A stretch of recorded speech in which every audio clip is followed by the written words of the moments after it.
אלה זורנות אצלכם כסופה מדור לדור במשך 6,000 שנה.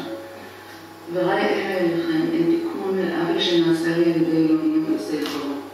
כי אם ברא אלוהים את האדם בצלמו והאדם טועה ועושה מעשים נוראים, הרי שכך אלוהים. איננו שווים ליצורי, במקור מעניין יצר ויצירה, אבל שבאמצע מסמלת הרמוניה ויצירה. ולא בכדי היא מתבטאת בחיבור בין השיניים והשפתיים. ובד.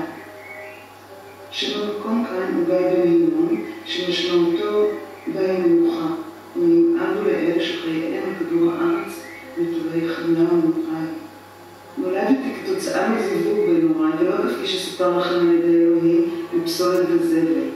הייעוד שלי היה כתיבה, אותה הייתה מביאה להשמדיי, ששמו במקור היה זעזעו, או השליח שתפקידו היה לנער ולזעזע את אלה שנרדמו בחייהם ולקו באפתיה ובחוסר אונים. מופיע, היה בחלומותיהם ומראה להם תמונות מעתידם צפוי אם לא ישנו דרכם, אלא שהאנשים חדשים מכדי לתפוס את המסר ובהתעוררם לקו בפחד משתק וכינוס סתם היפוך האותיות נון, תת, שין, נטש, מאוד פחד, כשי, עובדה. זעזעו לחלק מלא באשמה. הוא העלה וצטיף משקל כבד עד שאשמה נלאה את כולו. הוא בא לעשות את הרף אשמה בראש ובראשונה אצל אותם אלה ששיתק מפחד כדי להגן על נפשם, אך לא חדל וזלל גם שהיה לו להפסיק, כי בגללו רבים מסורה גם אחרי שנמשו, משיקולה לרע, כנטולי אשמיים, ולכן כדי להחזירו ליהודו, שמו לאשמה די. את אבי מעולם לא ראיתי כי מאז ומעולם היה עסוק, יהודו שליח מתחם. אם היא הייתה מה שאינכם מכירים בעולמכם במונח אלבינו, ובעולמנו אלבינו רגשי, תחושתי. לכן, ברגע שיצאתי מלך ממי, חשתי קור. כדי להתחמם, נעמדתי על הרגליי, ומיד החלטתי להסתובב כה וכה במהירות שוצפת עד כדי כך שנראיתי בכמה מקומות בעת ובעונה אחת. מכאן שמי לילית, שמשמעותו תנועה סיבובית וגם סופה. אחותה הבכורה של אמי אשתר גידלה אותי, בהשראתה גידלתי את שערי ששימש לכנפיים, וממנה למדתי הכל על הרוח, חופש, שחרור ואהבה. הייתי עפה לנהר הנהי ששימש לי מראה, וביתה בעצמי ולצילי סקסופון שיצור בשם קאין היה מנגן בו, רוקדת הייתי הרוע בגנות סיבוביות עד שזרמים שסופה יורדים. איל קרוב ויסה מורזיס, וקרוב תדעי לאהבת יצור גבר, אמרה לי איזה שטר, ולא ידעה שהגבר לא יהיה יצור. יצא כך שלאחר שקרה לי הדבר הנפלא והנורא הוא לא אבי, לא אמי ולא אשתר האמיתי. היא, בזמן המקרה לאחריו, התאנסה עם גבי שטיפש, ולאחר ששמעה מה קרה לי להדרה, לקחה שק מלא אשמה מהשמדיי, והעיפה אותי במרבה תחושות שחצייה תוכית, חצייה יצורה, שקרקרה באוזניי, שעליי לצחוק ולצחוק, כי רק ככה מגר את הצער. אך אם מגר את הצער, התאמן יחד איתו הזיכרון, ההוא היה כנטולת עצמי. הייתי מצטפלחת, נחתכת בנפשי. חדלתי לאחר מכן מקיימת יהודי, ודיברו על משתה ייחודי. כשמישהו כאן חוטא לעצמו, וכדי למלא את יהודו, נוהגים לערוך לכבודו משתה כדי להקל על סבלו ולשמח את ליבו. מתוך כוונה לחזרו ליהודו ולמהותו. ברוב המקרים אכן חוזרים ויציבות מעצמם לאחר המשתה. אך אני לא רציתי במשתה. רציתי להיכנס שוב לבן עדן, רק בפעם אחת, ושם לא היה מישהו, כניסה. הייתי צרופה, היה צבע מכה בתוכי, ומפלים של נהי יצאו ממני לנהי. הכניסה לבן עדן הייתה מותרת לחלק מאיתנו, לאלה המצטיינים בהגשמת יהודה בשעת בינתיים, יחד עם אנשי העננים, מה שאתם מכנים מלאכים. בערב אחד, לפני המקרה, הבאתי כתיבה להשמדיי שסופר בה על רקדנית שהתלקחה מעצמתה שלה. השמדיי בכה, והרשה לי להיכנס לגן. לא ידעתי את נפשי ויופי. עיניי הסתנוורו, מהאושר, והחלו למטוף גשם על ג'זסטוסטיה, שזה יופי מסגר פראי, ואז ברחתי מכוח שימנתי ולא ידעתי מה כיוון. היה זה גם.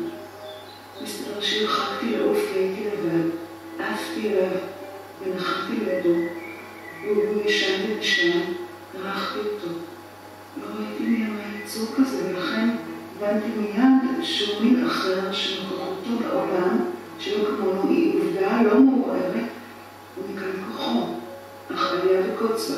הזמן מהווה מימד בלתי נפרד לקיומו, ולפיכך כשם שמתחזק ואך גם נחלש.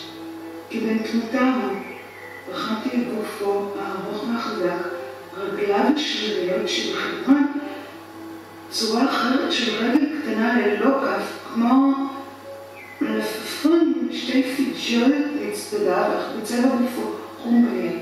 והפרפתי, מצמצתי בעיניי, רטטתי, לא ידעתי את נפשי, ליבי וגופי, ואור אדום ניבא לי ברחם.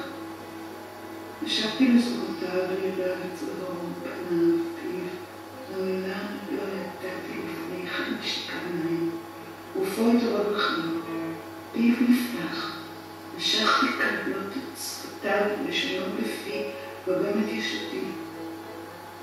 ופקחתי נער, צד הדבש שלהם ומבטם תמיה. פיו חייך, גופו בא אליי, ופתאום ידעתי את שם הרגל השלישית שבנוגע, זין, שבגסמי הזדקף והתחבר לג'ינה שלי שנפתחה והתלכלכה ונטמע בה לתוך הרחם המואר באדום. וידעתי אותו. והייתי לו אישה של ידע. והיינו כמו שני צמחי מים ומסתרגים זה וזאת, וההרמוניה מגלים בפליאה התעלקויות רבות, כאשר אני משנה צבעים כקשת בענן עם כל תזוזה. זו האמת, ולא העלילה שהביאו עליי. שריף פרץ בימים ונדם בזמן התעלויות הגוף, מאחר ובמהלכו דרשתי כביכול להיות מעליו, והוא סרב לפי שכאישה עליי כביכול נשקפתי מתחתיו, והאמינו שצעקתי את השם המפורש ועפתי לים סוף, ואדם ביקש להחזיר עליי. אך כשמצאו אותי המלאכים, אמרו לי לחזור, אבל לא ידביעו לי. עניתי כביכול שאלוהים ראה לי כדי להראות תינוקות בני פחות מ8 ימים. מכאן העבודה המפועלת עליי שאני אחראי בעולמכם במקרה המוות בהריסה. נשים חרדיות הרות נוסעות על לוח ליבן כנען לי עם ביומן ללדת על עץ מיום זה. ושיקרו ואמרו עליי שילדתי להשמדי, שהוא אשמה די שיכול להיות צד סבי 100 ילדים. אני איש מבניי מעולם לא נולד, ואיש מבניי לא מת. את חלום המציאות שהאדם, אני לילית, התגשמות החלום. אני הייתי מסונברת ומסונברת, ודמות וקולות הגוף על נפש הגוף והפילו לגבהים שמעל אלוהים ואנשי ענק. בייחוד שחשסה בעורבי, כי ידעתי על קיומה של תחושה שעלולה להתעורר שם, הקנאה. אך הלימה את חוט החשש, תחושה חדשה שמלאה אותי. אושר. וכתבתי מילות האהבה, ומילותיי יצאו ממני לאדם מתיזה על גופו שמנים שהפרשתי מגופי, מאוד בפרמוניה, ונסתגרו שמניי כמו במילותיי, כי בדמו הייתי, אשתו, תשובתו, תשוקתו. וכך. בעוצמה עצמאית עצמה שנודע לי. ידעתי את עצמי מחדש, וידעתי מה עומדת לי. שליחה, תשוקה. בלילה שפרריות, יום התאדם כדי להתרן. התחבאתי בגופו של אדם מתחת לעץ החיים. כנפיו של שזס, שהוא חציו יצור, חציו כלב, המזכיר גדל. קראו אותי מזרועותיו של אדם. וכשאני מוכן משתנית, צווחת ומייעלת, החזירו אותי לגיא בלינום, שם חיכה לי השמדי, שהביס את עצמו באשמה כך שלא שמר עליי. הוא שכב בתוך גומחש בתוך ההר, שמעלה נהים ואמר, לילי ג'סטסטו קפו, עשיס את פצילות חיגות. פירושו, לילי, שבלי נפשך ציפור מבהילה, שערה, אהבתך, שורפת גופך, וחזרי ליהודך. ולא הצלחתי יותר מדברו, כי שהייתי יהודי, אחרי שידעתי מי אני, מושא תשוקה, ושלשון אני בא, אך מושא תשוקתי לא היה איתי, לא היה לידי, ובו נחרב בנפשי. רפואה הייתי כארצה, ללא יכולת שליטה, לא בגופי ולא בנשמתי. נרדמת הייתי וקמה בסערה עפה, מסתובבת כסופה ומזליפה דמעות זלעפות ונרדמת שוב. עפתי מאיש שנה לאיש שנה. וביקשתי לדבר עם אלוהים. הייתי נושא ללעג ולכרס ודהיתי מאוד. לילה אחד מכנה חשתי. אלוהים, אדם, חווה את חווה, אותה ייעד לו אלוהים לאשת מציאות, במקומך לילית שאותה חלה. ואחת מהם, כל צבעי ושקופה הפכתי, עפתי על דרכים, רק עברות וצווחות יוצאות מפי, ונשאלתי הישר המקום בו ראיתי לראשונה את אדם. נחלתי על צנרת עץ החיים, ממנו יכולתי לראות ולהשקיף על הנעשה.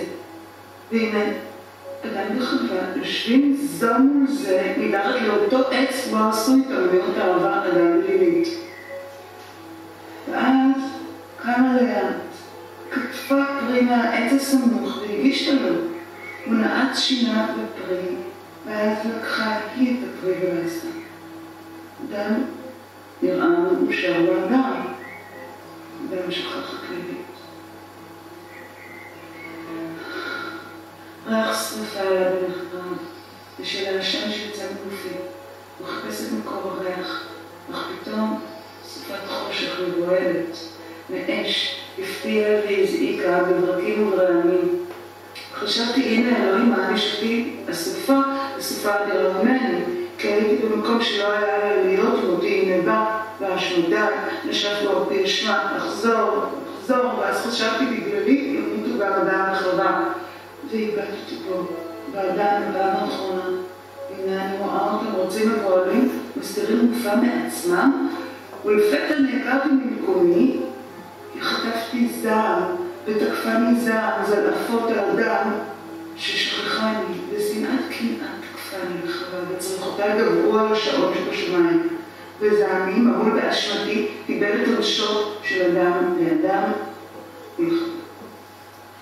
מאז עד היום כתבתי כתיבות על אדם ועליי, תשוקה, אהבה, שנאה וצער שנשרו בכתיבתי ברפויה.